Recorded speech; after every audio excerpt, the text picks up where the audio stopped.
Hello. Welcome to Bad Movie Club. My name is Seneca, and this is Hunter J. That's right. We gonna get some monsters. We gonna get them real good. We have a creature feature for you today. That's why Hunter J is ready to fight. If there's a creature, I'm ready to get it.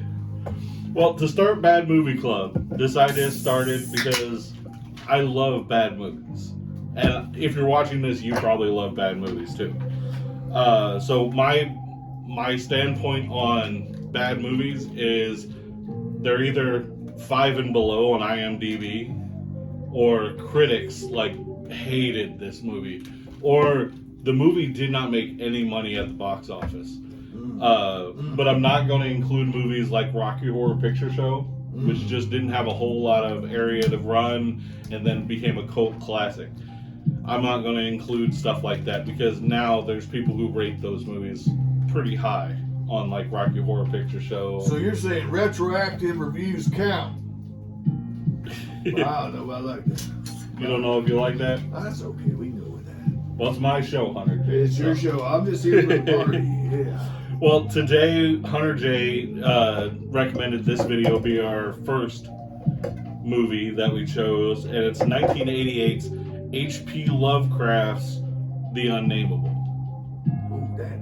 I had never heard of this movie before. That sounds really. So how'd you hear about this movie? Well, I'll tell you now, that's a good story. Back when I was a teenage boy, so back in the 80s, right, I was told about this movie by some folks that was about 4 or 5 years older than me. I'm not going to name names, but they told me about the film, and we watched it. And I watched this film about 1991, so it was fairly new when I watched it. And honestly, there was every year we would rent The Unnamable until I went off to the Army. Every year? Once a year on. So you love this movie? Well, no, it was their thing. I just happened to be around. Yeah. It isn't as bad as I think the critics make it out to be, though. Oh. It has some redeeming qualities. We'll discuss that. Yeah. And our level is, the channel's name is 11 Damage, so that's what we're going to judge the film on. You usually grade a film 1 to 10 stars if you're going through this. So every star you take away is a damage. So if you rate the movie a 9, it's 1 damage.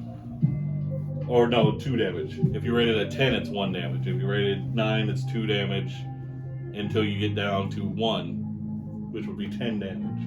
But if this movie is one of the worst movies you've ever seen, you're going to grade it an 11 damage. So Wow. The only way it gets 11 damage is if there's no saving this movie. This movie is so horrible. It's not even so bad, it's good. So you're saying Plan 9 from Outer Space? I don't know. I've never seen that movie. Yeah, I've never seen it, but I love bad movies, but I haven't seen the movie that everybody calls the worst movie of all time. I've heard legends about that movie. So they made a movie about how bad that movie was. Yeah, and I chase after those bad movies. I just haven't watched that one. The most I got to see was on a TV show, and I know you know what I'm talking about. Mystery Science Theater 3000s. Yes. They were watching it on that show. But I didn't turn off the music because the ads were going. Yeah. Well, with this movie, it's done by Unearthed Films and Yankee Classic Productions. They haven't really done much of anything, either one of them. Well, the whole point of it was it's an H.P. Lovecraft piece, and that's why that group of friends I had back then, and they liked it because it was H.P. Lovecraft. Well, the 80s have all kinds of that. Well, the problem is, I'm going to tell you, I've watched H.P. Lovecraft movies, and they all suck. They all suck? Yeah, Unnamable is probably the best one. Best one? From the 80s. From the 80s, okay. I was about to say, because there's all kinds of... Because I believe in the 70s or 80s is when H.P. Lovecraft stuff started. Well, the 60s is when it started. 60s? Yeah. Okay, so 60s is when it hit public domain. Late 60s is when it was popping. I'm talking about when it's public domain, where everybody can do... that would have been recently, actually, fairly recently, because he died in, 32? So 80... I think it's 80 years after. In my research, they said it was right before this movie. That it hit public domain. Gotcha. And then all of his writings and stuff, because he hasn't done. You got to continue doing writings or movies to keep the movie form out of public domain. I'm not an expert. I just know the man died in the 30s. That's what I know. And he died penniless and alone. So kind of fitting for. This was a 4.8 on IMDb, so it fits the description just by that. We didn't even need all the terrible reviews for this movie. That was just like, yeah, almost everything we're about to say on this movie was in the reviews. It was very reoccurring that nobody liked this movie. Not critics, not people. But there are some rare reviews that are like, oh, this is a classic. This is so bad of acting. It's so funny. So, so bad it's good movie. There is some. Really I don't know. I don't know if it's so bad it's good. I mean, there's some really bad acting though. That guy at the beginning. Yes. That is really bad. Everything about that guy, the first guy, yeah, it's all bad. But it's so bad. It's That's not even the one I would point out. Oh, the girl who plays Tanya.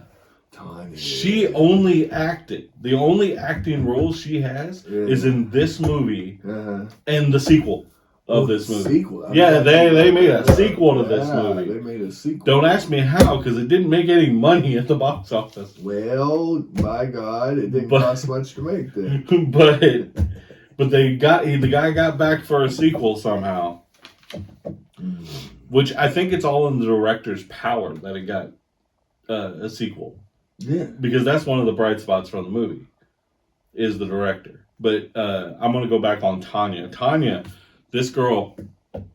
She had a chia pet on her head, right? Yeah. She had a really weird haircut where it was bangs and fluffy in the front. Oh my God! It's 80s. She looked kind of like a wild. And she had a weird. I couldn't pinpoint her accent. I don't know if she was doing a fake accent throughout the whole movie. She sounded German to me, bro. But she just had this kind of deeper, like, I'm a foreign person in a foreign world kind of accent. That you can't pinpoint what is going on with this girl at all. And you don't know much about her, and you don't really want to. Because she acts so bad. I'm so sorry for the actress if she's watching this, if she's still alive. I didn't look that up. But this was really bad. I don't know how she got the part. Because most of the time you can pinpoint how they got the part, like the girl who played Wendy. You know how she got the part. I think I do. You watch the movie. You watch the movie. You know why she got the part. Yeah. But strangely enough, the girl who plays Wendy, Laura Albert, she is a very, very acclaimed stunt performer throughout the years. I've been over 200 movies and TV shows connected to. Well, that's good. So she is the most decorated person in this movie. And she's mainly as a stunt performer, but there's a lot of 80 horror movies and stuff that she was a part of. Oh, sure. So she could be considered a scream queen for the 80s B horror movies. She had the build for it. Yeah. And when I looked on her history, that's pretty much why she got her job every movie she was in. For that particular skill set. She's a nice looking woman. She is. Handsome young woman. But how old is she now? She wears a lot of makeup to study her character. Well, you wouldn't want her to hurt or break a nail flipping that bug. Right. She was caked on makeup, and what she was doing, she was just in a library studying. How much hairspray was there? Oh, so much hairspray. Somehow she got more hairspray after she was running from the creature. After she witnessed deaths and stuff. Now, she had more hairspray in her hair than before when she wasn't running. I just thought something. This movie's way ahead of its time. Way ahead of its time? Way ahead of its time. Explain. Incel culture. They make the main protagonist out to be an incel right from the beginning. So he's following her around, stalking her, being all weird and creepy. And I don't know if I would consider Howard the main protagonist. Well, I mean, I would say he is. Because Randolph Carter, I think, is the star. But when you look at the casting at the end of the film, he's Howard's first. Yeah, he's in probably in more scenes than Randolph, so he might be the protagonist. He's the protagonist. But I don't know. The whole movie, the best two actors in the whole movie was the person who played Randolph and the person who played Howard. That's right. The person who played Randolph doesn't have much of an acting history at all. I put him as He was, where'd it go? Right? Oh, it's over here. Not much else. I put it on the front here. I lost it. There. Nice story. He's a nice storyteller, and he wasn't in much else on acting. Yeah, and the guy who played Howard, though, he's actually a good actor, I would have to say. He's a pretty good actor, and he's just had bad dialogue. Very bad dialogue throughout this whole movie. So, is that Professor Dipshit? No. Okay, that's Randolph Carter. Okay, Randolph Carter. The professor, the one you're referring to as Professor Dipshit, is Randolph Carter. Yeah. Howard is the one I'm talking about. Howard the Duck. Howard. He's the protagonist. The one that you called a simp. Incel. He's not a simp. He's an incel. He's an incel. Yeah, but he's trying to be a simp. He's trying hard to be a simp. He's following around Wendy. And as an incel, he doesn't know that the one that looks like a chia pet would actually let him, have things happen. Tanya. Yeah, Tanya. The really bad actress. Okay, but I'm going to tell you, I got a theory about Professor Dipshit. You ready? What's this? So I didn't tell you this. This is my surprise for you, since we're recording for your audience. I believe. Do you know who Jeffrey Combs is? Yes. Okay. Jeffrey Combs is a real H.P. Lovecraft enthusiast. Mm-hmm. Okay. I believe that Professor Dipshit is a similar sort of person, and that's why he was cast. Because he comes off, he really was into the part. That's why he's acting so good. Well, that's a strange thing, because there was a review on there. Someone reviewed the movie, big high profile. I'm not going to name names. I don't need to do that. Sure. He was a high profile reviewer for horror movies. That's all he really does is review horror movies. And he pointed out that this guy seemed like a more paranoid Jeffrey Combs. Yeah. That's what I got out of it. Yeah, I didn't read that review, but yeah, he's Jeffrey Combs. Like a nerdier Jeffrey on Combs. Crank as Professor Dipshit. And what's his real name? His real name for the guy who played Randolph was Mark Kinsey. I forgot his last name. I think if we could find a picture of him recently, I bet he could still play these movies as Professor Dipshit, the guy who has been studying it for years. Yeah, Randall Carter. Sure, he could keep recurring as a character in these H.P. Lovecraft movies if they ever write a good script, which they never will. Do you know why? This is my theory about H.P. Lovecraft stuff. Well, it's so short. People's got to write a script from the monster and everything. Sure. Which should be an easy idea if you get a good writer. Yeah, it's H.P. Lovecraft. Like if Sam Raimi did an H.P. Lovecraft movie or something like that. I would trust Sam Raimi with this. Yeah. But here's my thing. The reason you can't get a good H.P. Lovecraft movie is because H.P. Lovecraft himself was a shitty writer. He was an amazing idea guy. Top tier idea guy. The cat's trying to get in the cabinet. The cat's in the cradle and the silver spoon. Turd, what are you doing? Quit it. All right. So, yeah, that's my thing. I think H.P. Lovecraft sets you up for failure because in order for it to be cosmic horror, there has to be mystery. And that means you have to write it as a thriller or a straight up horror film, which is what this is. Right? That's the only two ways you can really do it. You're kind of pigeonholed. Well, you can only do a slasher horror so many ways. And they just happen to do it all the wrong ways. Shall we get into that? I'm still talking about the actors. Oh, okay. Charles Klossmauer, who played Howard Damon, he was actually casted in this as Charles King, which has been reoccurring in his roles that he's in. He doesn't know whether to call himself Charles or Chuck. And his real name is Klossmauer, but he goes by King a few times. He's a known voice actor. He's done video games. The Soul Calibur series. He's done all those characters. He's been in a bunch of different games. And then he was also a voice actor for some parts in Spider-Man 2 and Superman Returns. He's acted some, but most of the time he's a voice actor for stuff. Like he'll do like little over talking scenes and stuff. And he started on Days of Our Lives. Where he started back in '87. So he's like a poor man's Dean Stockwell. Do you know who that is? Yes. Dean Stockwell did he did a lot of H.P. Lovecraft fare in the 60s, and 70s, early 70s. And he did, he rehashed a role actually in a remake of the Dunwich Horror. That I saw, it was horrible. It's not his fault, though. He did the best he could with the material. It was good. But that's back to my point. It's hard to do H.P. Lovecraft. The director and the writer. Now we're moving on to the more known people.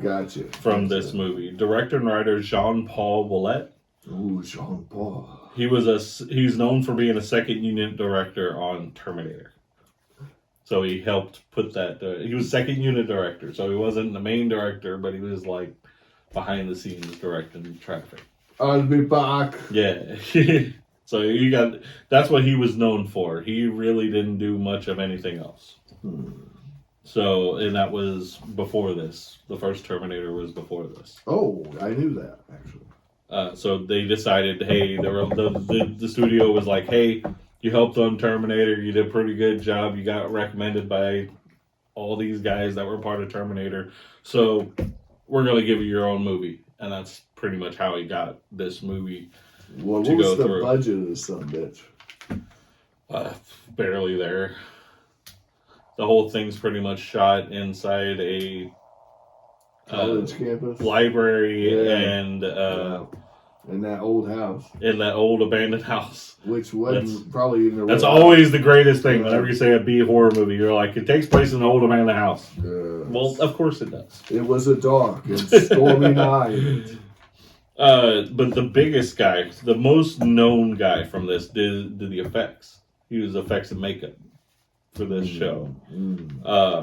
Now that makes sense because some of those effects were actually decent. They're practical. Yeah, his name was R. Christopher Biggs. The jumping shots, though, was not good. The camera work was not good. R. Christopher Biggs. But the actual props were good. They weren't bad. R. Christopher Biggs was known for effects and makeup from Demolition Man, Nightmare on Elm Street 3, Dream Warriors, Thor, Love and Thunder, Donnie Darko, Super Mario Brothers, all kinds of movies. I just listed a few, but he's got all kinds of movies, good and bad, that he's been a part of. Well, I mean, he's just doing what they asked for. He was in Critters 2. I love doing Critters the effects 2. For Critters 2 Critters 2 before he got to do the effects on this movie. One of the best Critters. Well, ask me why. Why? Ugg and Lee. Ugg and Lee. Ugg and Lee. Yeah, you remember characters from Critters 2. I have not. I don't even think I've seen Critters 2. I've seen Critters, the original Critters. Oh, you gotta see Critters 2. But I didn't like the original one, so the sequel was out for me. Oh, it's so good. Because it doesn't take itself seriously like the first one. It's a comedy. It's meant to be a comedy. If you don't laugh, it's kind of like Fright Night 2. Have you ever seen Fright Night and Fright Night 2? Yeah. Okay. But I love the original Fright Night, so that's why I watched Fright Night 2. Well, you would hate Fright Night 2, then. I didn't like it, no. Yeah. But I mean, it's I even like the remake of Fright Night.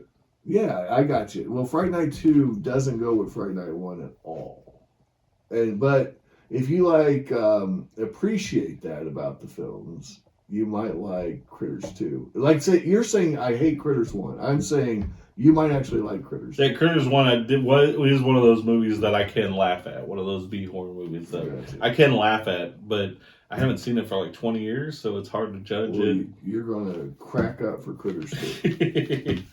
But we get into this movie after we've gotten all the information on the people. The opening is your stereotypical opening in a cemetery, lightning going on, storming, dark room lit by candles, annoying screeches from the creature in the background. Exactly that. Like it sounded like you were poking a sheep off camera. Look, Turd thought I was hurt. Look, see the conversation on it. And then, of course, like the monster kills. Oh, those were horrible. To end the starting scene. So bad. So bad.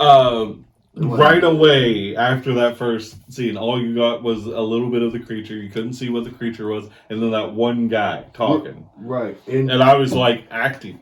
Not very good. That guy was but he was so bad, it was good.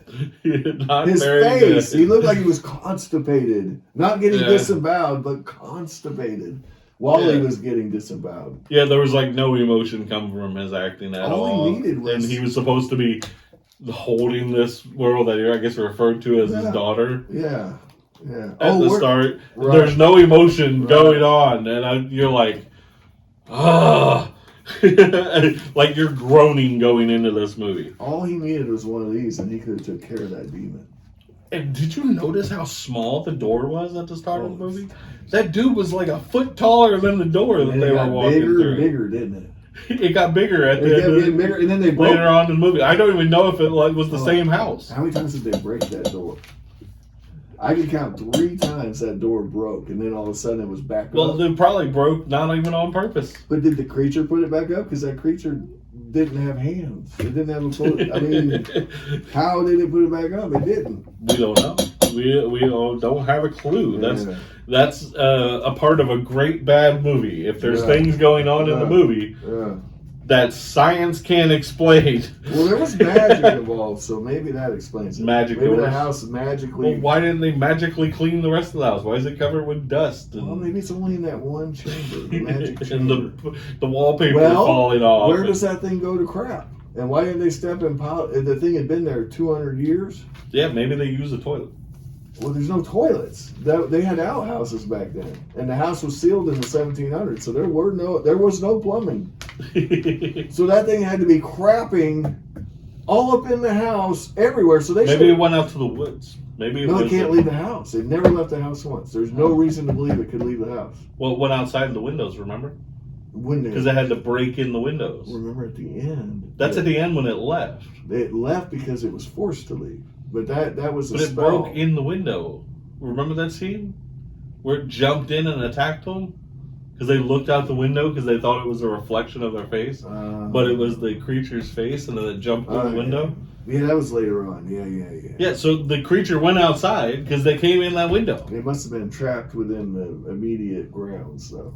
Yeah, so I said, not explainable. Maybe it crapped in the woods. If an unnamable creature craps in the woods, does anyone step in it? And after it goes in, we get to meet our main characters. We get to meet Randolph Carter, Howard Damon, and their friend Joel.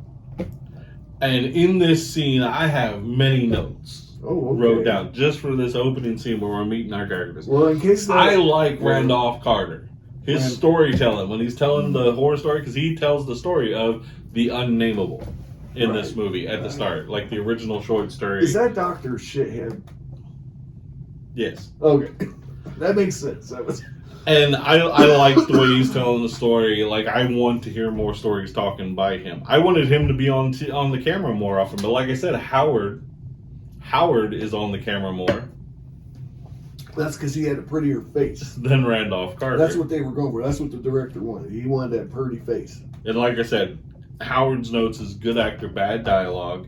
Joel is terrible. He is a terrible actor and a terrible character. But luckily, you don't have to deal with it long. Now, you're giving out spoilers. You better give spoiler alert. Spoiler alert. What is wrong with you? These people are going to rush out to see this film because you are... Yeah. Spoilers. You don't have to do it. I'm not going to tell you how he goes or anything. Glory, but he's not on the screen anymore. What a hell of a way to die. Gory, gory, what a hell of a way to die. Joel is so... There's nothing redeeming about this guy. This guy is a butthole, and he's bad dialogue, terrible acting. He's just as bad at acting as Tanya later on. You just get more of Tanya. Because Tanya's eating up the scene. She's in all the scenes with that confused look on her face. Well, she looks a little consternated, and the other guy looked constipated. The other guy was just, you wanted to reach through the screen and punch him. That was Joel. You're just like, punch this guy. This guy was terrible. I was terrified. And there's a few quotes in this movie that I'm going to go off on, and one of them is really early in the movie, and I had to write this down just because of the acting. Well, sure. The acting, and there was acting. Howard's sitting there talking, and Randolph Carter turns to him talking about the Unnamable and the house, and they're going back to the house and everything. And he turns to Howard and he's like, "You don't have to be so melodramatic." And I'm just like, that's all this movie's been. Is melodramatic about everything. Do you think maybe they knew that and that's why they it is that made me laugh hearing that quote. That's good. So that was good. That line made me laugh because of how melodramatic the movie was. So they may have known, like you said. I like the director, and you can tell he was inspired by Evil Dead. Yeah. There's so many things in this movie. Oh, it's very claustrophobic. The awkward angles, the feeling claustrophobic in scenes, the way they're shot, shaky cam on certain ads. They even have a tree that reaches in and grabs somebody. Spoiler alert. That's not even giving anything about the story. There's a tree that comes in and grabs. The trees are grabbing people.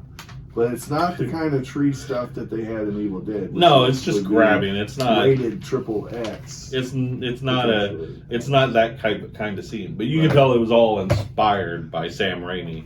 Yes. Like the same style shots. And this was the 80s, so this would have been after Evil Dead. And Evil Dead would have been huge. 1 year after Evil Dead, maybe. What year did Evil Dead come out? No. Evil Dead was earlier 80s. You're right, 83 or 84. So yeah, it'd be quite a four. It was 88. So yeah, it was quite a few years. It was because this was at the end of the 80s in 88. Yeah, you're right. So like it would have been at the height of people because Evil Dead 2 would have been coming out. I think it came out in 87. Or it already came out then. Well, it would have been around that time. Well, Evil Dead was huge, and people were copying Sam Raimi's style because Sam Raimi was the up-and-coming horror director at that time. Yeah, when's he going to actually reach the pinnacle? Sam Raimi? Yeah.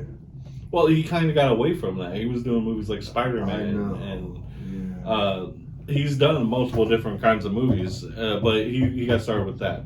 But that's who inspired him, was Sam Raimi. And Sam Raimi's inspired so many people when it comes to horror. Well, he's good at shots. That this director noticed that. Been like, Sam Raimi's good, same with this, so we're going to dedicate some of these scenes in this movie to try to feel that. And I think the director and the cinematographer also did a pretty good job of doing that. But you can tell with their budget and everything that they couldn't do a whole lot more. Sam Raimi did it without a budget too. It's just they're not Sam Raimi. That's the point you take from it. That's right. I would think the main problem with this movie is the budget, because Sam Raimi, the difference is Sam Raimi didn't have a creature with all those prosthetics. Sam Raimi was doing stuff with, they were great effects, but they were mostly... Did they do prosthetics and practical effects in Evil Dead? But they were very limited. No, all the creatures, not the skeletons, of course, that they used in the later movies. I'm talking about the first movie. They used prosthetics and, like, with the zombies and stuff, the girls, stuck underneath the floorboard. I get it, but you only saw her in brief glimpses. It was kind of like Unnamable, that you didn't get really panned in shots on it. Right. It was brief, but that's the point. You have a low budget. The creature looked good. Mm-hmm. The creature was great. The creature looked great. That's why I said the effects are Christopher Biggs. I gave a shout out for him because, and that's why he's got so many jobs being an effects artist, because he did a good job. I will say he did a good job. I think the director did a good job. I just think it was poorly written, which is also the director because he wrote the movie. Yes. And the other problem was you had no real sense of where you were going geographically in the house. Like, you never had a sense of up, down, left, right, why? Where's the creature? Because that was the camera shooting. That was, the camera. It was closing. The characters mattered more than the house that they were in. Yeah, it was so like that. I think if you could have created that sense of suspense of, hey, that sumbitch is right around the corner, and you're walking right into it, and giving it a real like sense of terror. Well, that's where the music for this comes in. Right. The music was supposed to make you feel that. Sure. But there was at times where the music didn't seem to match what was going on the screen. Like there was instrumental stuff going like da-da-da-da-da-da, when it was like supposed to be a low sort of thing going on. So there's this, like, it didn't match what was going on in the scene at times, some of the music. Yeah. So that, I think the editing and the music part, the composers, they did the music, didn't really do a good job. I think that has to do with the editing also, with putting the music in. So post film edit room. Yeah, it wasn't that great. The cinematography was not great.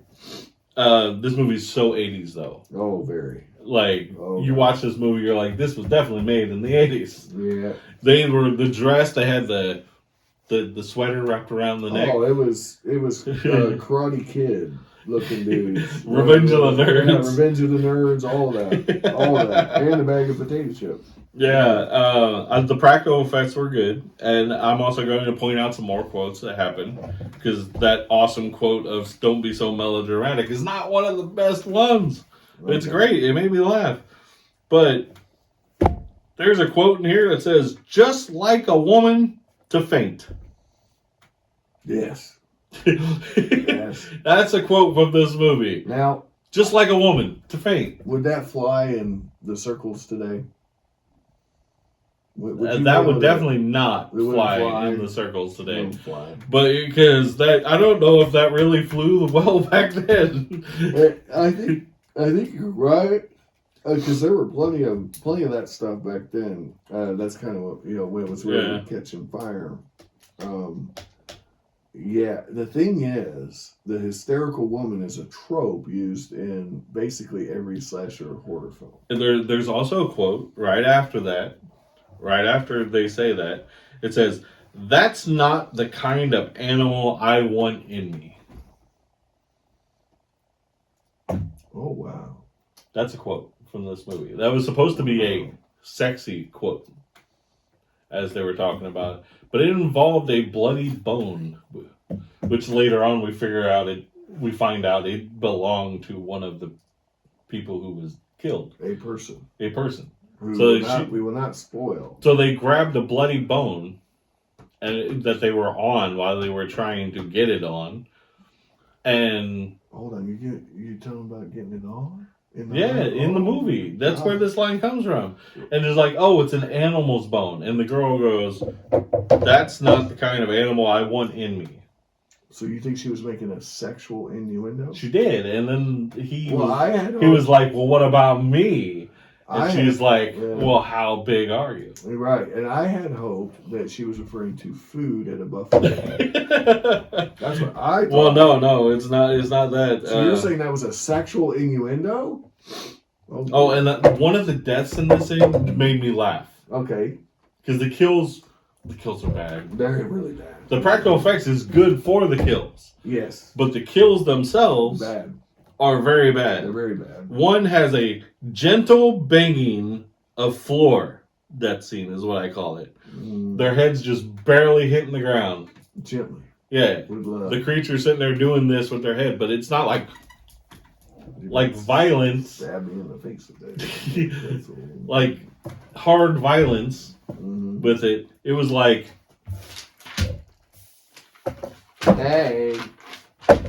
Hey, wake up. And they bang on the head multiple times, and there's a little bit of blood. There's a little bit more blood. There's just a little. I'm just laughing my butt off. I was like, they could have done, like, the creature's strong enough, and shows later on in the scenes that they could just rip out hearts and claw necks just like that.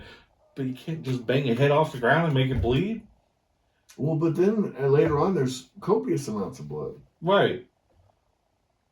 But what stopped the monster from just going bam, breaking the head off the floor.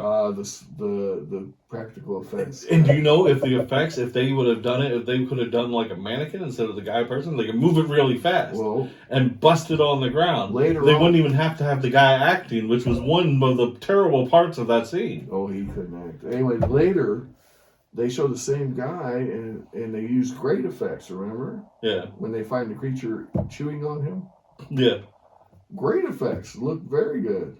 So yeah, they sucked at the kill, but the post, death extracurriculars will look great. It's like when you're doing a horror movie, you want the kills to be good. Well, when you're doing a slasher, which is what this is. It's a creature feature. It is, yeah. But it's just So that banging on the floor, that scene, and the other guy with his acting, and like he was being ripped apart by the creature, and he goes, like it looked like he had like a little tickle. He got tickled on his tummy. Like if someone was poking his stomach, that's how he's moving. Like the Pillsbury Doughboy.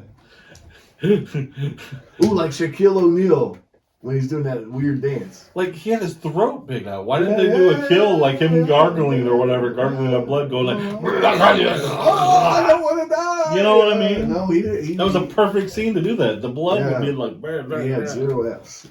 Yeah, and I also want to say the end of the movie sucked. Like it was poorly acted, poorly written. It was hell. It was so bad. It was hell down there. That's another quote from it. It was hell. I wrote that down right here. It was hell down there, Howard. Yeah. Exactly. The end of the movie was hell. And all this acting and like, where did the skeletons come from? Well, he was casting spells. So he was casting clearly spells? Necromancy was in play. Okay. As a monster hunter myself, I know about these sort of things. Oh, the Necronomicon was also part of this. Any H.P. Lovecraft story will mention the Necronomicon. Yeah. The key, though, is to make it as small a part of the story as possible, because if you go too deep into it, it loses all that mystery. And this is the winner of all the dialogue throughout the whole movie. It happened in the middle of the movie. Our greatest actress, Tanya, in this movie, she's talking to Howard. And Howard! She says, I love you, Howard! She was like, why do boys like Wendy so much? Is it her big boobs? He goes, yeah, I guess so. And she goes, damn. Like she was angry about that. That boys liked her because of her big boobs. Why can't boys look at girls like me? Or some such nonsense. She ain't got big boobs. First of all, her friend, she's seen people die and she's worried about boobs. She's worried about... Well, because that was also in the house after people were dying. Yeah, and she's worried... She was worried about Wendy's boobs. And she's worried about Howard, if Howard likes her. Yeah. I was like, it makes no sense. None. She should at be all. like, I want out of here. She should be... That dialogue doesn't make sense. Why didn't they try breaking windows and jumping out of them? So maybe it wasn't the director. Maybe it was just all cinematographer taking the photos and stuff. Maybe. Because the director was so bad at this dialogue on writing. Who can we beat to death with their own arm for this atrocity? Well, it has to be the director/writer, okay. Jean-Paul Bouvet. But it was still fun to watch, and that is my take. Well, that's why I'm only giving it 7 damage. 7 damage? 7 damage. Because it didn't completely beat my skull in with bad. Yeah. It could be enjoyed by some people. Yeah. Like, it could be so bad it's good. I think it's right at the edge of being so bad it's good, it's just bad. It's edging. Yeah. There are some redeemable scenes here. The creature looks nice. There's some cool effects. The shooting's stupid, though. They could have done so much more with what they had. They were copycatting Evil Dead and Sam Raimi. They were. And then, but the creature looked good. The school looked pretty schooly. You know, Prison school looked like a school. Yeah, the school looked like a school, so I believe they were at a school. Now you're just pulling toothpicks out here. You're Listen, just trying to. I'm trying here. Professor Dipshit seemed like a. You're like, this is a piece of wood. It's a toothpick. Come on. Listen, Professor Dipshit was not bad. I would love to see him pop up in another H.P. Lovecraft film as Professor Dipshit. You know, the guy who comes in. You remember the old Dracula, Bram Stoker's Dracula? Mm. So he could come in like the what was that guy's name? The one who fought the vampires. Van Helsing? Van Helsing. He could be the Van Helsing. That's what I was trying to think of. Van Helsing type character who comes in at the perfect moment, right as all hope is lost, and does Professor Dipshit stuff. You know, oh, you do realize that particular creature is, Bayaki. And Bayaki are susceptible to this particular sound. Or whatever, right? You know. That he would be good for that. He can still do the part if he's alive. We should check and see if he's alive before we start pumping him up. The guy who did was Randolph Carter? Professor Dipshit. Yep. Well, to me, there is a good movie hiding somewhere in the middle of all this. There is potential for a good movie somewhere in this thing. Right. It's like, it was almost there. Almost. Like, if you had better acting. And you don't need a big budget for better acting. It needed heart. It needed stakes. We needed to care about the people when they died. You need a lot better dialogue. We needed heart, stakes, dialogue, and but they had the location, they had the creature, right? And does Tanya's character really even matter to the whole story? Like, what does she do throughout this movie that makes sense? She makes... They could have just cut her out of the movie and just had Wendy do all this stuff. No, she makes the incel seem less incel-y. That's the only part she makes Howard look like a savior, like he's the big strong guy who's going to save her and protect her. Yes, which I would not trust Howard to protect anyone. Captain Incel and then Professor Dipshit. Those are the stars of the show. They're the least hateable characters. Right, they're both the best acted. There's a lot of contrivance in the script that I don't like. For example, they just happen to show up right. You remember when they show up at the door? Yeah, right as soon as they're opening it. Pure contrivance. Yeah, it was a jump scare. Yeah, but that's horror movies. The 101. You have some jump scares. It's garbage. Like the creature coming through the window that I was talking about. That's jump scares. The scares weren't even scary. And they could have been. It wasn't scary, no. You had everything you needed for the scare. There was nothing scary about this movie. Nothing. At all. Nothing, but there was... There could have been. The creature could have been. Easily. They had everything they needed. They had the spooky house. That had to be lit by candles, so you had flashlights and candles, so it was all dark. Yeah, claustrophobic because these areas were pretty small that they were walking through. Everything you needed. Like the scenery was there, the creature was there, the idea was there, the backstory was even pretty well done. I think they could have, to make this a better movie, I think half the movie or a quarter of the movie could have been the backstory. Yes, like the original. Why is she there? Who is she? What happened? How did that happen?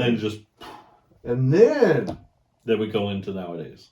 We actually introduce characters and they all show up at the same time for whatever reason. Instead of having them come in. I think they didn't have Randolph and Howard showing up right at the same time because, they needed Wendy to show boobs. I get it. They needed Wendy for boobs. That's why she was in the movie. Come on. I get that the boobs had to happen. But I'll tell you, the creature had the best boobs in the movie. She did, actually. The girl who played the creature was only in this movie. I looked at it. Her name was Katrine, I think it was. Probably foreign or something. She had the best body of any of the girls in the movie. You couldn't quite tell. You could tell, but you, it was nasty. Like, it had, leathery skin and wings and stuff like that. So there was a lot of nastiness going on, but you could tell something was there.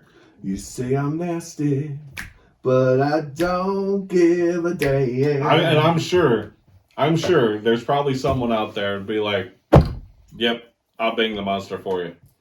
Well, that friend in the corner that'll be like, "I'll take her." If you notice, I wanted to bring this up.